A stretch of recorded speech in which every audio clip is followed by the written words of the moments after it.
The burning midday sun beat down on the military base as Robert wiped sweat from his wrinkled brow. The old man in his faded beige t-shirt pushed his cleaning cart across the training ground, his weathered hands gripping the handle with quiet determination. At 67, his movements were deliberate but steady, shoulders slightly hunched from years of labor. "Well, look who it is, our elite sanitation specialist." Sergeant James Miller's voice cut through the air like a knife. The young drill instructor stood tall among a group of fresh-faced recruits, his muscular frame confident in his black t-shirt, dog tags gleaming around his neck. Robert kept his eyes down, continuing his work. But Miller wasn't done. "Hey, Grandpa, I think you missed a spot." Miller pointed dramatically at the ground, causing his squad to erupt in laughter. "How about a demonstration of proper cleaning technique for the men? Show us how you survived the Civil War." The recruits' laughter grew louder. Robert's grip tightened on his cart, but his face remained expressionless. He'd learned long ago that some battles weren't worth fighting.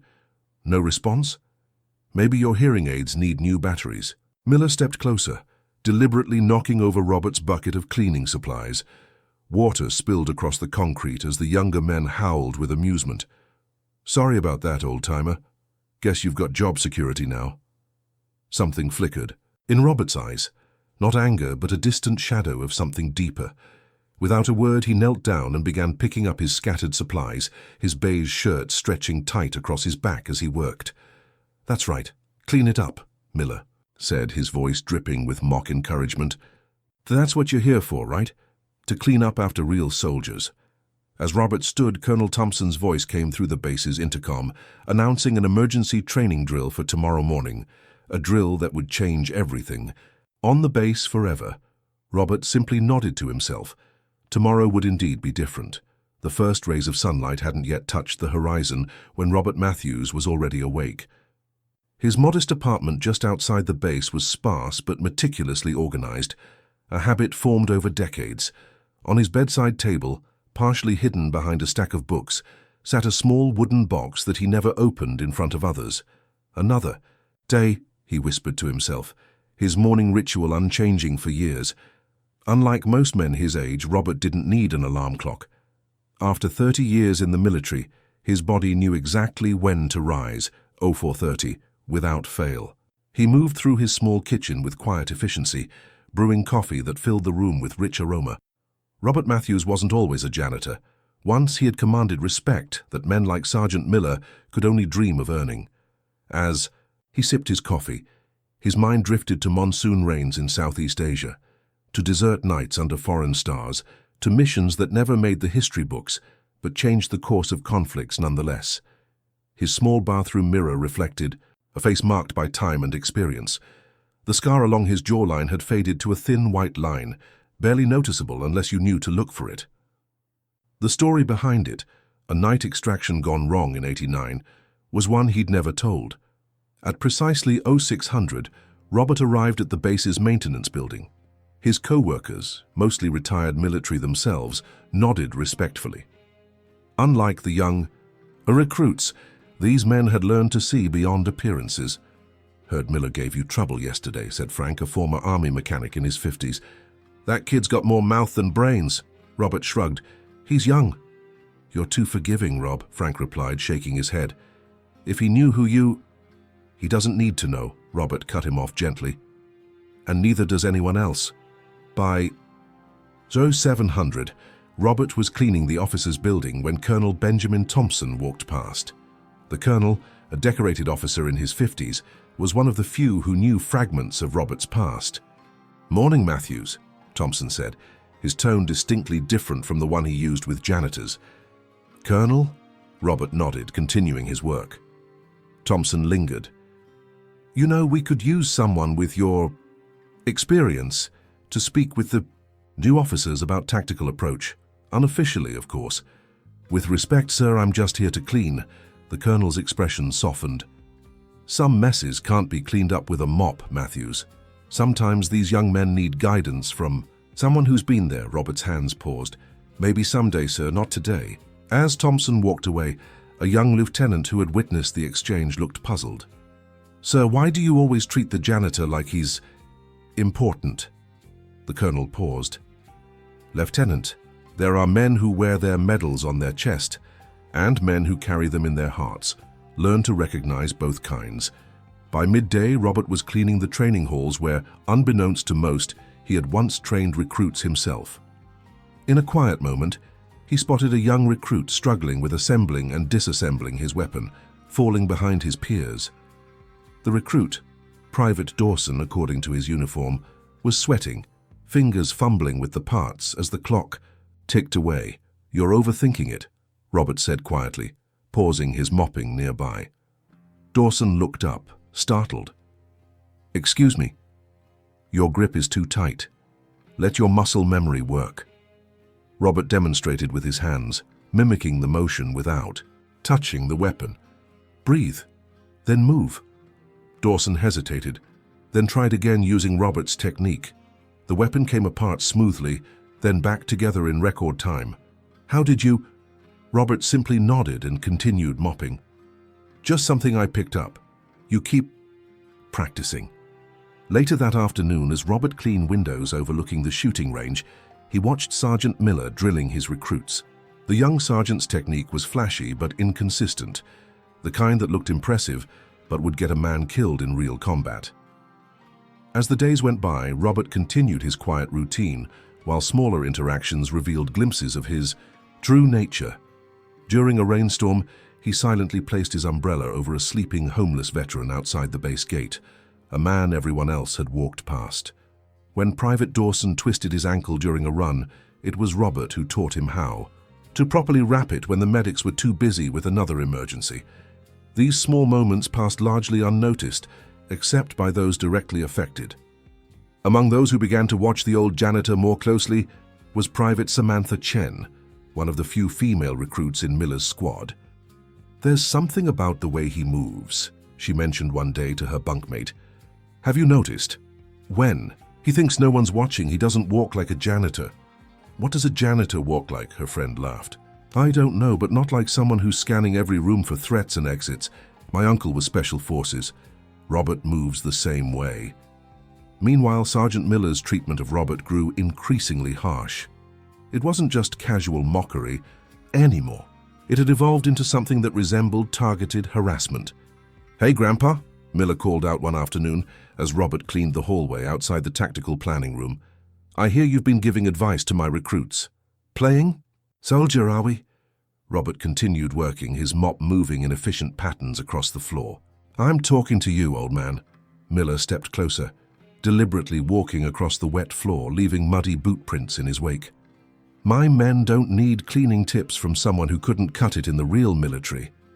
For the briefest moment, something dangerous flickered in Robert's eyes, a look that had once made hardened enemies lay down their weapons without a fight. Then it was gone, replaced by the same impassive expression he always wore. "No disrespect intended, Sergeant," Robert said softly. "That's right," Miller smirked. "No disrespect." He turned to walk away, then paused. "You know what's sad? Guys like you hanging around bases pretending they're still part of something important. We both know you're just here because you've got nowhere else to go." After Miller left, Robert stood motionless for several seconds, the hallway empty. He reached up and touched his chest where, beneath his shirt, a set of dog tags lay against his skin. Tags that didn't bear his name, but that of a young SEAL who died in his arms 2 decades ago, whispering, "Take them home," as his last words. That evening, Robert sat alone on a bench outside the barracks, watching the sunset paint the sky in shades of amber and gold. His hands, calloused from years of both combat and cleaning, were steady as he unwrapped a simple sandwich. "Is this seat taken?" The voice belonged to Colonel Thompson. Robert nodded to the empty space beside him. "Hell of a training exercise scheduled for tomorrow," Thompson said conversationally. "Full gear in 90-degree weather. Miller's squad is leading it." "Sounds challenging," Robert replied. Thompson studied him for a moment. "You know, Matthews, your file is interesting reading. Most of it's blacked out, of course. Ancient history, sir. Not to the men you saved." The colonel's voice softened. "Including Staff Sergeant John Miller, 1998, Persian Gulf." Robert's sandwich paused halfway to his mouth. "You knew?" That you saved Sergeant Miller's father? Yes. That our arrogant young drill instructor has been tormenting the man who's the reason he wasn't raised without a father. That part I just figured out. Robert carefully wrapped his half-eaten sandwich. It doesn't matter, doesn't it? Thompson asked. That's the thing about being humble, Matthews. Sometimes it denies others the chance to learn important lessons. As Robert headed back to his apartment that night, he passed Private Chen struggling to carry several heavy equipment bags across the compound. Need a hand? He asked quietly. I've got it, she insisted, then stumbled slightly. Without comment, Robert took two of the heaviest bags, lifting them with an ease that surprised the young recruit. How are you doing that? She asked, watching him hoist bags that she, in peak physical condition, had struggled with. Those weigh a ton. Robert smiled slightly. You build different muscles cleaning floors for 20 years. But as they walked, Chen noticed something she couldn't quite explain. The old janitor moved with a precision and balance that went beyond physical strength.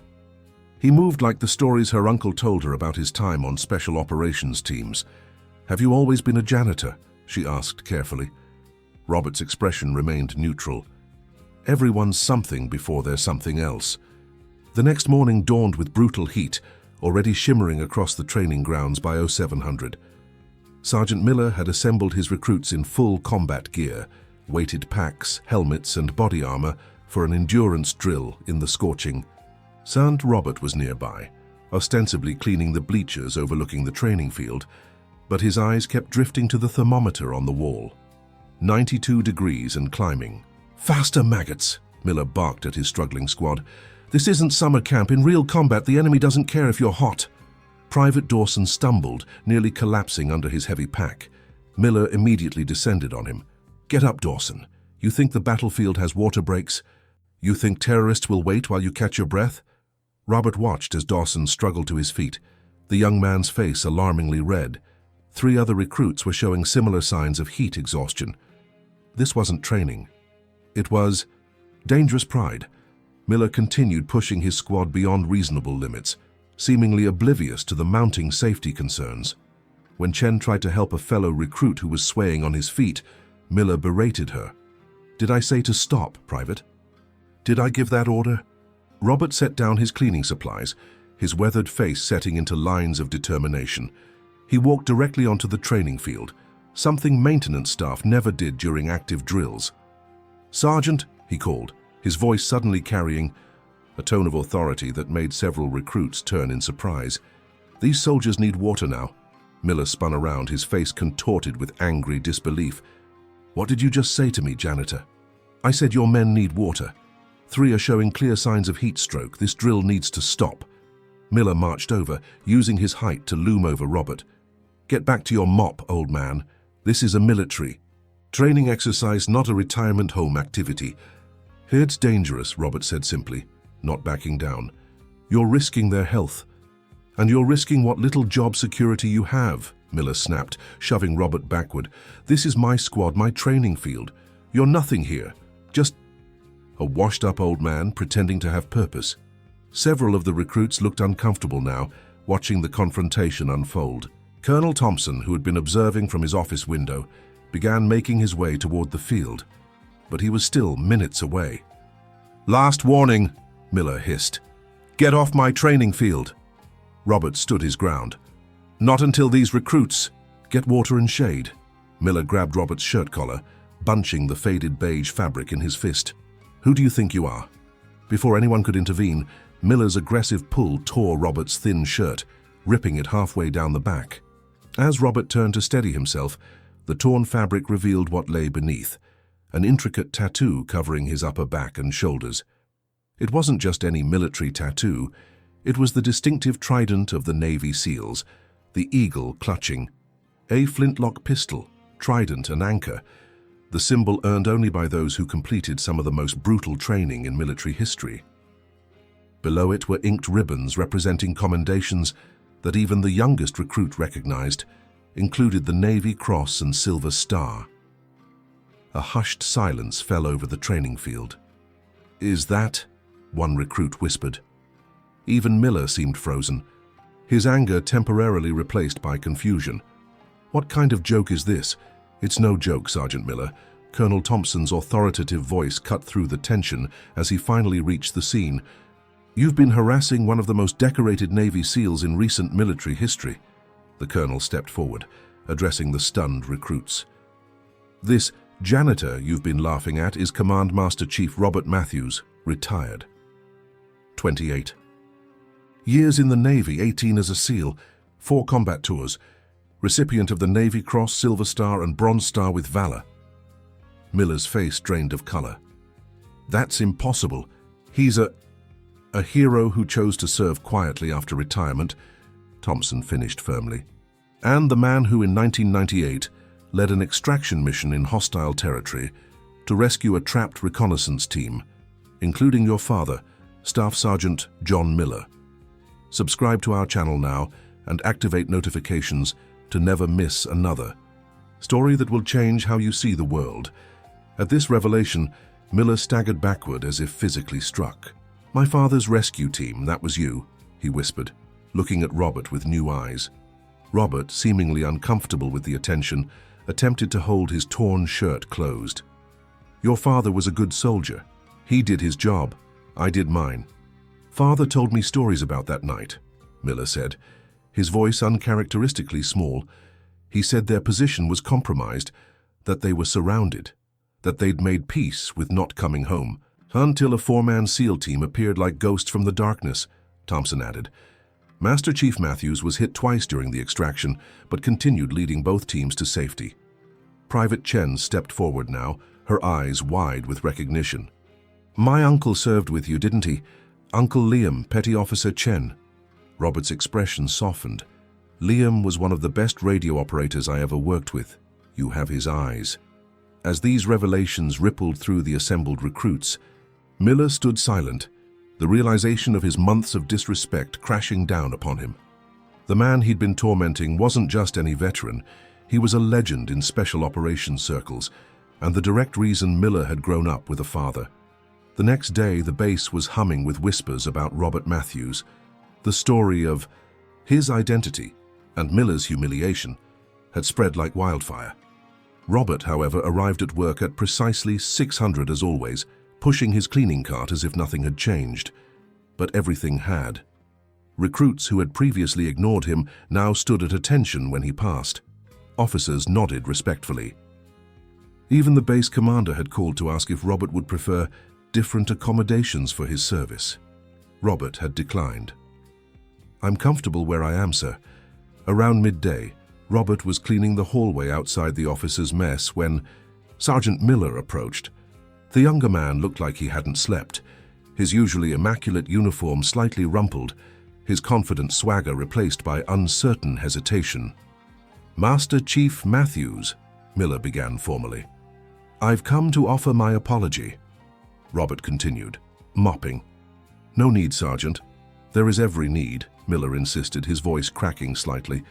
"I've spent months disrespecting a man who saved my father's life, a man who's accomplished more than I could hope to in 3 lifetimes. Robert finally stopped and faced the young sergeant. "Is that what you think this is about? Accomplishments? I don't understand." Robert leaned his mop against the wall. "Your father was a good man caught in a bad situation. I didn't rescue him because he was important. I did it because that's the job. We leave no one behind." Miller swallowed hard. "He told me stories about that night. He said you carried Ramirez for 3 miles with a bullet in your own leg." "Ramirez would have done the same for me," Robert said simply. A moment of silence stretched between them before Miller asked the question that had clearly been haunting him. "Why? Why work as a janitor here? With your record, you could have had any security job, been an instructor, written books." "Because this is where I'm needed," Robert replied, gesturing around them. "Not for cleaning floors, for being nearby. When young soldiers like Dawson need quiet guidance, when recruits like Chen need someone to see their potential, when sergeants like you need reminding that leadership isn't about volume or intimidation, it's about service." Miller looked down, shame evident in his posture. "I don't deserve your forgiveness." "Forgiveness isn't earned, son, it's given." Robert picked up his mop again. "Now, I believe you have a squad waiting for you. And they could use a leader today, not just a drill instructor. That afternoon, something remarkable happened on the training field. Sergeant Miller assembled his squad and, in front of everyone, admitted his mistakes. He apologized for pushing them dangerously hard in the heat, for valuing toughness over safety, and for modeling disrespect toward a decorated veteran. From today forward, Miller announced, we train with purpose, not pride. We honor those who came before us regardless of their uniform or rank today, and we remember that true strength isn't about dominating others. It's about lifting them up. The transformation wasn't just in Miller's words, but in his actions. Over the next weeks, he began consulting Robert about training exercises, seeking the older man's wisdom, rather than mocking his presence. Private Chen found Robert one evening as he finished his shift. My uncle would be proud to see you're still teaching, even if it's not officially. Robert smiled, a rare, genuine expression that transformed his weathered face. Teaching was always the most important part of leading. Not how to fight, how to think, how to live with what fighting costs you. Is that why you never talked about your service? The cost was too high? Robert considered this. Partly, but mostly, because what matters isn't what I did then. It's what we all do now. Yesterday's medals don't make today's character. Word of Robert's identity eventually reached Base Command headquarters, and he received an official letter inviting him to reconstruct the training program for new recruits. After decades of operational experience and years of quiet observation, Robert Matthews was finally being asked to shape the future of the service he had given his life to. Colonel Thompson found him reading the letter in the maintenance office. Will you accept? The colonel asked. Robert folded the letter carefully. On one condition. Name it. Sergeant Miller co-leads the program with me. Thompson raised an eyebrow. The same Miller who spent months disrespecting you. The same Miller who had the courage to admit he was wrong, Robert corrected. That's precisely the kind of leader we need teaching others. As news of this unlikely partnership spread across the base, something remarkable began to happen. The division between maintenance staff and military personnel began to dissolve. Veterans working in various support roles were suddenly being seen, really seen, for who they were, not just the jobs they performed. 3 months later, Robert and Sergeant Miller stood side by side, watching a new group of recruits complete their training cycle, the first to go through their redesigned program that emphasized not just physical toughness, but ethical leadership, humility, and respect for all who served, regardless of role or rank. They're ready, Miller said with quiet pride. Robert nodded. They're beginning to be. As the graduates assembled for their final address, Colonel Thompson stepped aside from the podium and gestured for Robert to speak, no longer in his janitor's uniform, but in simple civilian clothes, still as unassuming. As ever, Robert approached the microphone with the same quiet confidence he'd carried through firefights and covert operations decades before. Today marks a beginning, not an end, he told the silent ranks of new soldiers. You've learned to fight, but the harder lesson is knowing when not to. You've gained strength, but the true test is how you use it. You've earned respect, but your character will be defined by how you give it to others. He paused, his gaze sweeping across the formation. The uniform doesn't make the soldier, the rank doesn't make the leader, and the most important battles you'll fight won't be against any enemy. They'll be against pride, against judgment, against the temptation to value appearance over substance. In the back row, Private Chen, now promoted to specialist, felt tears prick her eyes as Robert continued. The greatest honor of my life wasn't receiving medals. It was serving alongside men and women who understood that our purpose was always bigger than ourselves. Remember that when you meet someone whose battle scars aren't visible, whose service isn't announced by uniforms, whose story isn't told in decoration ceremonies.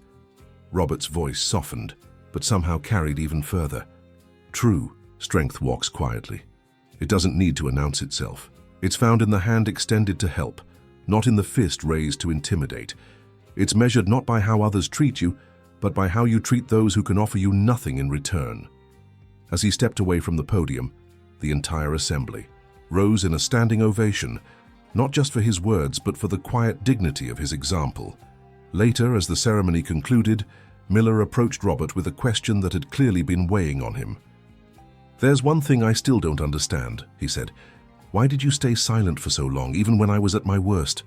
Robert looked toward the horizon, where the sun was setting in a blaze of orange and gold. "Because sometimes the greatest lesson we learn isn't taught with words," he replied.